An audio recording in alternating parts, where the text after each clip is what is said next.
Castal et 2500 étrangers de différentes nationalités.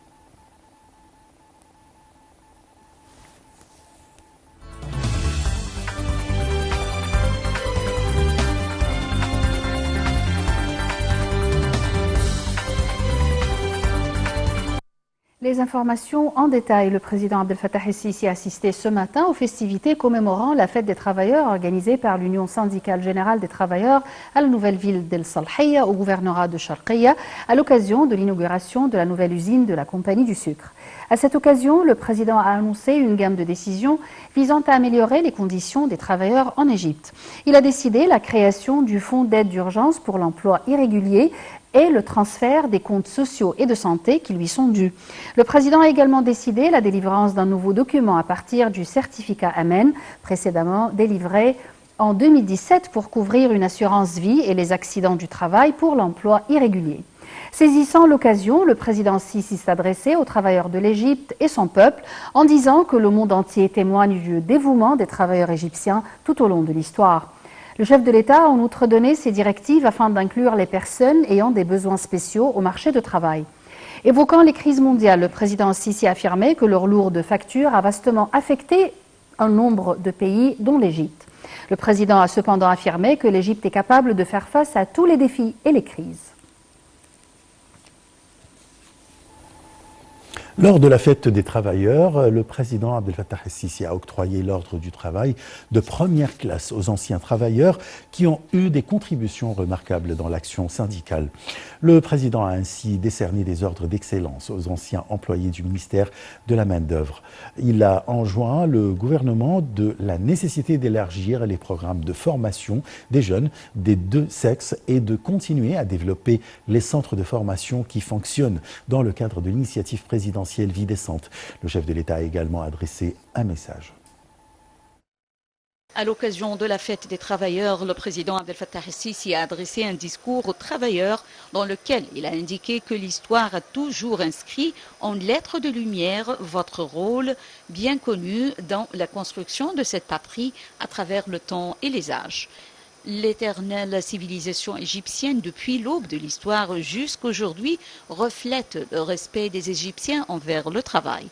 Grâce à ce respect, ces importantes réalisations ont vu le jour, ce succès que nos ancêtres avaient accompli dans divers domaines après avoir été armés d'une organisation précise, de reconnaissance scientifique et d'un esprit de détermination, de défi et de lutte. Aujourd'hui, dans ce monde caractérisé par la concurrence et le changement continu, l'importance de ces valeurs a doublé. Les crises mondiales successives, de la pandémie de coronavirus à la crise russo-ukrainienne, se sont ajoutées aux difficultés rencontrées par de nombreux pays du monde, notamment les pays en développement, dont l'Égypte. Par conséquent, nous sommes soucieux d'apporter le maximum de soutien et de soins aux travailleurs car le salaire minimum a été augmenté. Nous avons lancé et renforcé des programmes de protection sociale et nous apporterons le soutien nécessaire aux travailleurs. Dans le même contexte, le président Sisi a demandé au gouvernement d'élargir les programmes d'entraînement pour les jeunes et de continuer à développer les centres de formation qui fonctionnent sous l'égide de l'initiative présidentielle Une vie décente.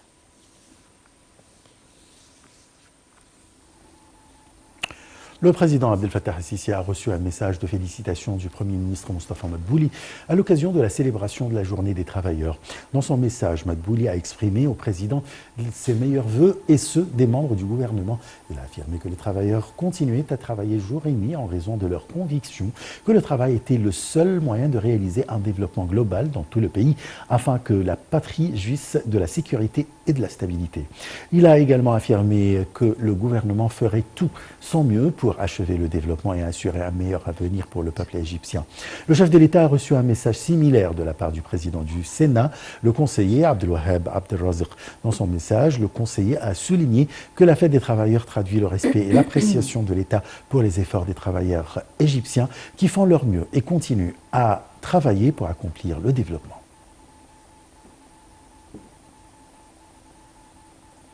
La première dame d'Égypte, Mme Entasar el-Sisi, a félicité tous les travailleurs d'Égypte à l'occasion de la fête des travailleurs. Elle a tweeté, je cite, « Salutations à tous les travailleurs d'Égypte à leur fête. Les patries ne peuvent être construites que par les mains de leurs fidèles travailleurs. Ils sont le véritable axe de développement et le pilier principal pour réaliser le changement, le développement et la construction d'un avenir meilleur et une vie décente pour chaque citoyen. » Le ministre des Affaires étrangères, Sameh Choukri, a participé aujourd'hui à la capitale jordanienne Amman à la réunion du comité conjointement formé par l'Égypte, la Jordanie, l'Arabie saoudite et l'Irak sur la crise qui sévit en Syrie. La réunion a porté sur les moyens aptes à essayer de désamorcer la crise et renforcer le soutien accordé par les pays arabes au peuple syrien en vue de surmonter ces épreuves difficiles. Ce comité a vu le jour à la suite de la réunion consultative des ministres des Affaires étrangères des pays du Conseil de coopération des pays du Golfe, outre l'Égypte, la Jordanie et l'Irak. Cette réunion a été tenue le 14 avril à Jeddah, en Arabie saoudite, dans le but d'examiner les moyens de renforcer l'action arabe commune. Le secrétaire général de la Ligue arabe, Ahmed Aboulghait, a apprécié la position du Japon consolidant la cause palestinienne ainsi que les aides financières présentées par l'Office de secours et de travaux des Nations Unies pour les réfugiés de la Palestine dans le Proche-Orient, l'UNRWA. Lors de la rencontre du secrétaire général de la Ligue arabe, Ahmed Aboulghait, et le Premier ministre japonais Fumio Kishida, le porte-parole de la Ligue arabe a rendu hommage au lien historique entre le monde arabe et le Japon. De son côté, M. Kishida a souligné l'importance de la consolidation des relations entre les deux pays et la nécessité de la préparation de la 3e session de la réunion ministérielle du dialogue politique arabo-japonais, prévue d'être tenue le mois de septembre 2023 au siège du secrétariat général. La Ligue arabe a repris au niveau des délégués permanents les travaux de la session extraordinaire concernant l'évolution de la situation au Soudan. Selon le représentant permanent de l'Égypte auprès de la Ligue arabe, l'ambassadeur Mohamed Mustafa Arfi, l'Égypte a accueilli plus de 40 000 citoyens soudanais par les points de passage d'Arkin et de Rastal. Il a aussi indiqué l'accueil de 2500 étrangers de différentes nationalités, y compris des employés internationaux et des correspondants. Une situation sans précédent au Soudan face à la persistance des combats à Khartoum et malgré le prolongement d'une trêve certes peu respectée, des millions de Soudanais restent pris au piège des bombardements et des tirs depuis le déclenchement le 15 avril d'une impitoyable guerre de pouvoir entre l'armée du général Abdel Fattah el-Burhan